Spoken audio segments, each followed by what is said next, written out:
نحمده ونصلي على رسوله الكريم أما بعد فأعوذ بالله من الشيطان الرجيم بسم الله الرحمن الرحيم إنما يريد الله ليذهب عنكم الرجس أهل البيت ويطهركم تطهيرا آمنت بالله صدق الله ومولانا العظيم الصلاة والسلام عليك يا سيدي يا رسول الله وعلى آلك وأصحابك يا سيدي يا حبيب الله الصلاة والسلام عليك يا سيدي يا نبي الله وعلى آلك وأصحابك يا سيدي يا جد الحسن والحسين شاہ است حسین بادشاہ است حسین دین است حسین دین پناہ است حسین سرداد نداد دست در دست یزید حقا کے بنا الہ الہ است حسین جیڑا ویدرتے بڑھ گیا جھلا حسین دا جیڑا ودر تے بڑھ گیا جھلا حسین دا اونے کدی نہیں چھوڑنا حسین دا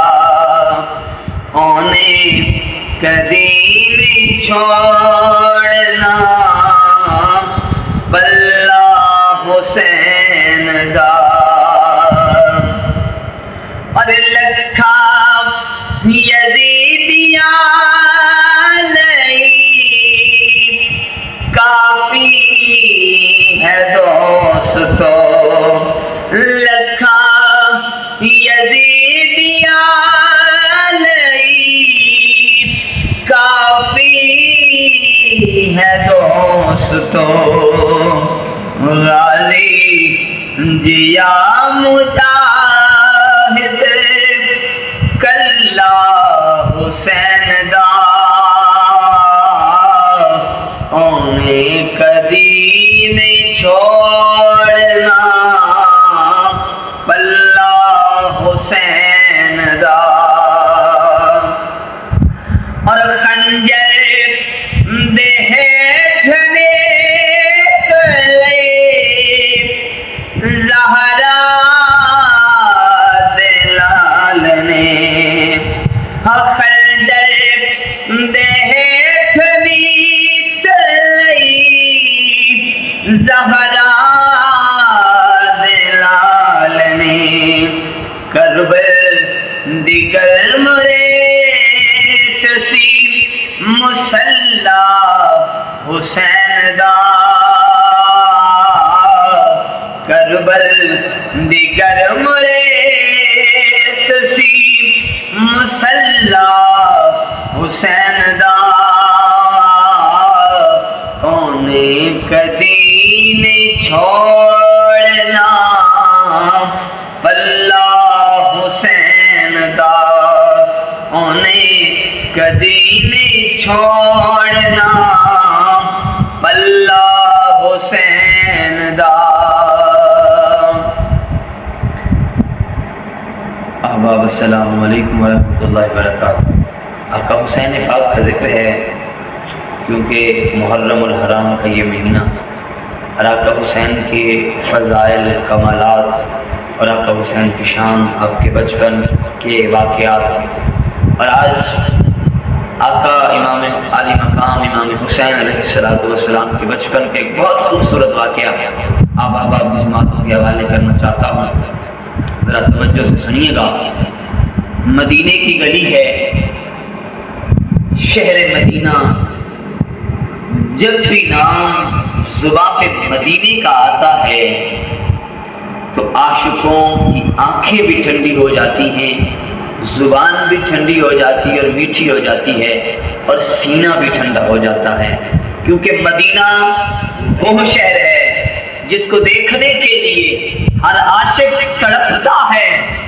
عرض کرتا ہے الہی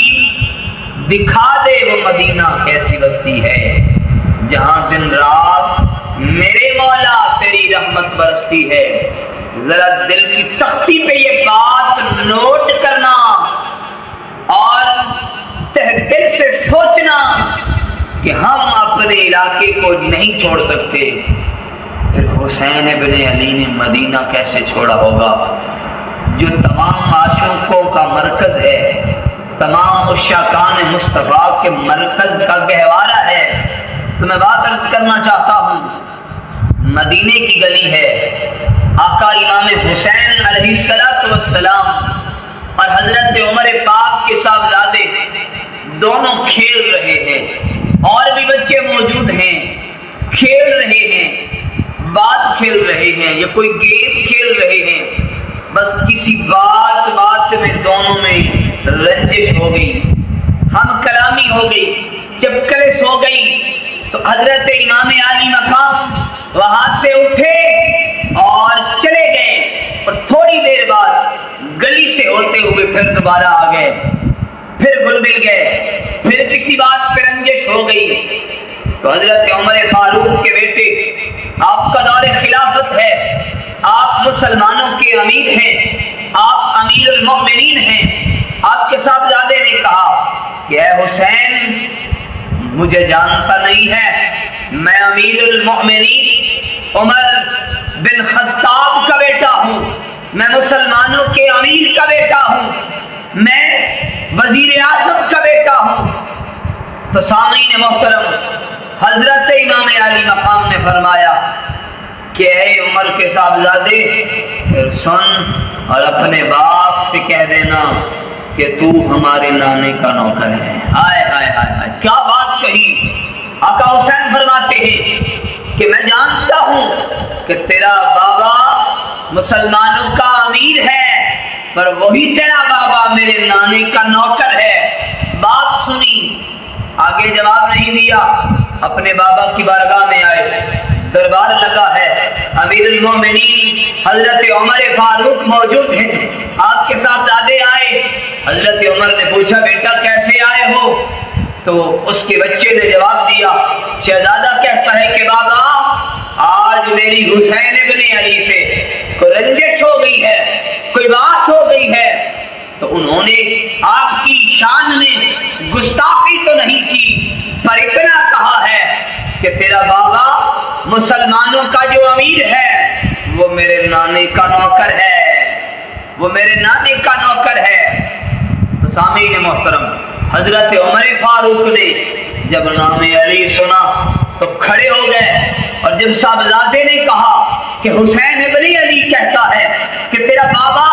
چاہے مسلمانوں کا امیر ہے لیکن میرے نانے کا نوکر ہے، سامعین محترم، حضرت عمر فاروق اپنے صاحبزادے کے ساتھ مولا حسین کی بارگاہ میں آئے، اپنے دونوں گھٹنے زمین پہ ٹیک کے آقا امام حسین کی بارگاہ میں عرض کی، اے حسین ابھی تو نے میرے بیٹے سے کیا کہا ہے؟ ابھی تو نے میرے بیٹے سے کیا کہا ہے؟ امام علی مقام فرماتے ہیں غلطی ہو گئی، جو کہنا تھا سو کہہ دیا، مجھے معاف کر دیجئے۔ تو سنیے، توجہ سے سنیے، عاشق صادق نے اپنی جیب سے ایک کاغذ نکالا، ایک پنسل نکالی اور کہا صاحبزادے اے پیارے حسین، یہی بات کہ میں تیرے نانے کا نوکر ہوں تو مجھے اس صفحے پہ لکھ کر دے دے۔ امام علی مقام فرماتے ہیں کہ اے عمر پاک اب تو بات ہو گئی، میں نے زبان سے کہہ دیا ہے نا، تو سامعین محترم میرا عشق کہتا ہے، میرا وجدان کہتا ہے کہ حضرت عمر نے کہا ہوگا اے آقا حسین بس آپ بات لکھ دیں، کیونکہ جب محشر کا دن ہوگا علماء کہیں گے کہ ہم مصطفیٰ کے نوکر ہیں، انبیاء بھی کہیں گے کہ ہم مصطفیٰ کے نوکر ہیں، صحابہ کہیں گے ہم مصطفیٰ کے نوکر ہیں، غلام کہیں گے ہم مصطفیٰ کے نوکر ہیں، غوث کہیں گے ہم مصطفیٰ کے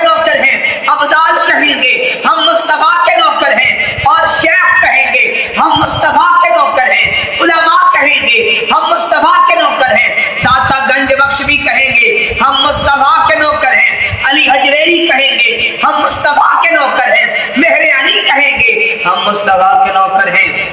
صحابہ کہیں گے ہم مصطفیٰ کے نوکر ہیں، لیکن جب باری آئے گی عمر فاروق کی سب باری باری کہتے جائیں گے کہ ہم مصطفیٰ کے نوکر ہیں۔ ہر کوئی کہے گا زبانی، ہر کوئی کہے گا لسانی، سند کسی کے پاس نہیں ہوگی۔ جب باری آئے گی حضرت عمر فاروق کی جیب سے وہ پرچی نکال کر آپ سب کو حاضر و ناظر کہہ کر یہ کہیں گے کہ میں بھی مصطفیٰ کا نوکر ہوں اور میرے پاس سند بھی موجود ہے۔ سامعین محترم، تو حضرت عمر فاروق نے وہ بات اس لیے لکھوائی کہ جب محشر کا دن ہوگا، جب ہر کوئی کہے گا کہ میں مصطفیٰ کا نوکر ہوں، میں ثبوت کے ساتھ کہوں گا کہ میں بھی مصطفیٰ کا نوکر ہوں۔ تو سامعین محترم، کتنی عظمت والی بات ہے۔ یہاں پر امام اعلیٰ حضرت فاضل بریلوی امام احمد رضا خان رحمت اللہ تعالی علیہ کی روح تڑپی، امام اعلیٰ حضرت فاضل بریلوی دی روح تڑپی، قلم اٹھایا تے لکھ دے نے کہ تیری نسل پاک میں ہے بچہ بچہ نور کا، تیری نسل پاک میں ہے بچہ بچہ نور کا، تیری نسل پاک میں ہے بچہ بچہ نور کا۔ ایک اللہ ساڈا نعرہ نہیں، حضرت صدیق اکبر دا اے نعرہ، حضرت عمر فاروق دا اے نعرہ، حضرت عثمان غنی دا اے نعرہ، حضرت حیدر کرار دا اے نعرہ، سارے صحابہ دا اے نعرہ، غوث پاک دا اے نعرہ، عبداللہ دا اے نعرہ، سارے ولیاں دا اے نعرہ، کیڑا نعرہ ہے؟ تیری نسل پاک میں ہے بچہ بچہ نور کا، تیری نسل پاک میں ہے بچہ بچہ نور کا، تو ہے عین نور تیرا سب گھرانہ نور کا، تو ہے عین نور تیرا سب گھرانہ نور کا۔ دوسری جگہ قلم اٹھائی تے آپ فرماندے نے افضل ہے کل جہان سے گھرانہ حسین کا، افضل ہے کل جہان سے گھرانہ حسین کا، افضل ہے کل جہان سے گھرانہ حسین کا، نبیوں کا تاجدار ہے نانا حسین کا، اور دو پل کی تھی حکومت یارو یزید کی، صدیاں حسین کی ہے زمانہ حسین کا، صدیاں حسین کی